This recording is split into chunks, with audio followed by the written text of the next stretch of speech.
ठोस, द्रव और गैस की तुलना।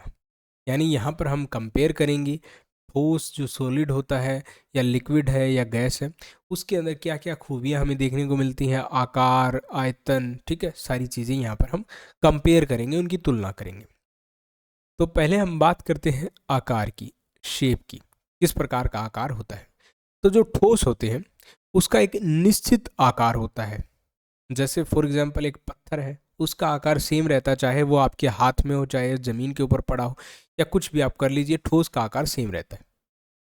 द्रव की यहाँ पर बात करें, लिक्विड की, तो इनका जो आकार होता है अनिश्चित होता है। यानी जिस बर्तन में हम डालेंगे वैसा आकार हो जाएगा। जैसे पानी है, दूध है, उसको आप जिसमें गिलास में डालें गिलास जैसा हो जाएगा, बड़े बर्तन में डालेंगे बड़े बर्तन जैसा हो जाएगा। गैस की भी बात करें तो अनिश्चित होता है, इसका भी कोई निश्चित नहीं होता, लेकिन यहाँ पर एक अंतर होता है। जैसे पानी आपने गिलास में लिया, उसको आपने ज़मीन पर फेंक दिया, तो वो कम से कम ज़मीन पर ही पड़ा रहेगा। लेकिन गैस का ऐसा कुछ नहीं होगा। अगर गैस का एक गुब्बारा आपने फोड़ दिया तो वो तो चारों तरफ फैल जाएगी। इसी वजह से यहाँ पर क्या है, इसका अनिश्चित है। लेकिन इसका अनिश्चित इस वजह से है कि जिस भी चीज़ में आप डालेंगे उसके हिसाब से चेंज हो जाएगा।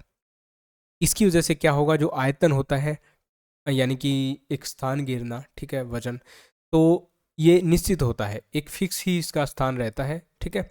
लेकिन द्रव के अंदर क्या है, ये निश्चित रहेगा। 1 लीटर दूध को आप चाहे बड़े बर्तन में डालिए, छोटे बर्तन में डालिए, उसका सेम ही आकार जो है, सेम ही उसका आयतन ना, आकार अलग अलग रहेगा, आयतन जो है, फिर उसका जो वजन है वो तो सेम रहेगा, और जितनी जगह उसको घेरनी है वो भी सेम रहेगा। लेकिन गैस के लिए ऐसा नहीं होगा, पूरे बर्तन में फैलना। यानी एक तरह से क्या है, मतलब जैसे आपने गुब्बारा लिया, उसके अंदर 1 kg आपने गैस ले ली, कमरे में जाकर आपने वो गुब्बारा फोड़ दिया, तो वो पूरे कमरे में फैल जाएगी।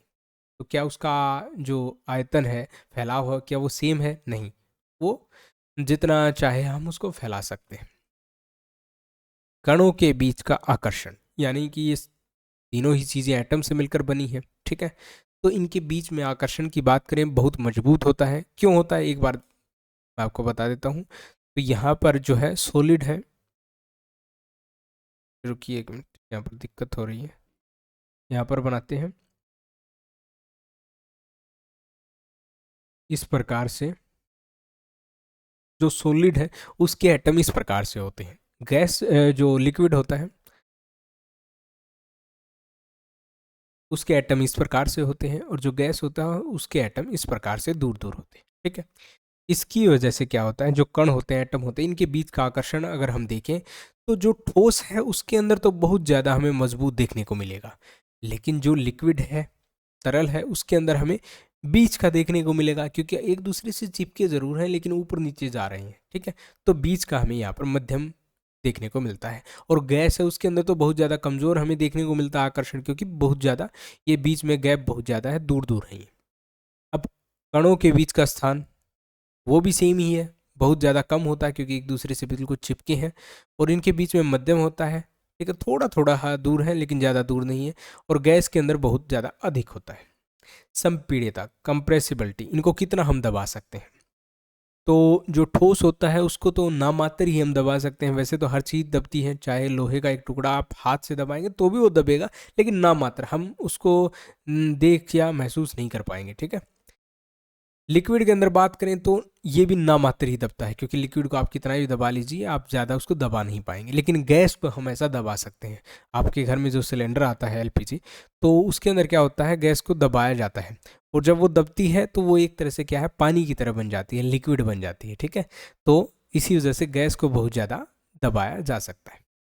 बहाव की बात करें तो जो सॉलिड होते हैं वो बह नहीं सकते, हाँ पानी बह सकता है। और जो गैस होती है वो तो बिल्कुल आसानी से, वो तो ऊपर भी बह जाएगी, नीचे भी, साइड में भी, ठीक है, उसका तो कोई फिक्स ही नहीं है। घनत्व की बात करें, डेंसिटी, यानी कि जो एटम है वो कितनी दूर है, कितनी पास है, तो यहाँ पर जो सॉलिड होता है उसके अंदर बहुत ज़्यादा घनत्व हमें देखने को मिलता है, क्योंकि थोड़े से एरिया के अंदर ही बहुत ज़्यादा एटम होते हैं। लिक्विड के अंदर ये बीच का होता है, थोड़ा थोड़ा दूर होते हैं। और गैस के अंदर क्या होता है, ये बहुत ज़्यादा कम देखने को हमें मिलता है, क्योंकि बहुत सारे एरिया के अंदर ही थोड़े से एटम हमें देखने को मिलते हैं। यही था दोस्तों इस वीडियो में। वीडियो पसंद आए इसे लाइक करें, शेयर करें, चैनल को सब्सक्राइब जरूर करें। Thanks for watching.